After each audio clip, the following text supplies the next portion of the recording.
बुलढाण्यात एसटी महामंडळाने 4 दिवस चालवलेली तपासणी मोहीम मोठी ठरली। 73 बसेसची पाहणी करताना 60 प्रवाशांकडे बोगस दिव्यांग प्रमाणपत्रे आणि आधार कार्ड आढळले। सवलतींचा गैरवापर रोखण्यासाठी प्रमाणपत्रे जप्त करण्यात आली असून पुढील प्रवासात आढळल्यास पोलीस कारवाईचा इशारा देण्यात आला आहे।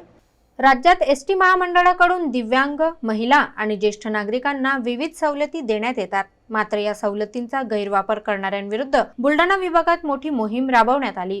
मागील 4 दिवसात विभागीय पथकाने 73 बसेसची तपासणी केली। या तपासणीत धक्कादायक माहिती समोर आली। तब्बल 60 प्रवासी बोगस दिव्यांग प्रमाणपत्रे आणि आधार कार्ड वापरत प्रवास करत असल्याचे उघड झाले। एसटीच्या सवलतीचा लाभ घेण्यासाठी बनावट कागदपत्रे तयार करून प्रवास केल्याचे प्राथमिक तपासात समोर आले। पथकाने या सर्व प्रमाणपत्रे आणि आधार कार्ड जप्त केले। यापुढे अशा प्रकारची बोगस कागदपत्रे आढळल्यास थेट पोलिसात गुन्हा दाखल केला जाईल, असा कडक इशारा विभागीय वाहतूक अधिकारी दिगंबर जाधव यांनी दिला। एसटीच्या सवलतीचा उद्देश प्रत्यक्ष दिव्यांग आणि गरजू प्रवाशांना मदत करण्याचा असताना बनावट प्रमाणपत्रांचा वापर करून गैरफायदा घेणाऱ्यांवर आता अंकुश बसण्याची शक्यता आहे।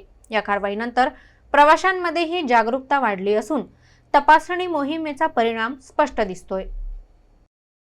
तर त्या बसेसमध्ये जवळपास 70-75 कार्ड हे बोगस आढळून आले। तर हे बोगस ते स्कॅनरवर चेक केले, बोगस आढळले, त्यामुळे ते आपण जमा करून घेतले होते आणि त्या प्रवाशांना पूर्ण तिकीट देऊन यापुढे असे बोगस कार्ड काढू नका। एसटी आपल्याला जी सवलत देते ही अपंगांसाठी देते, तर आपण त्या सवलतीचा गैरफायदा न घेता आपण आपलं पूर्ण तिकीट काढा।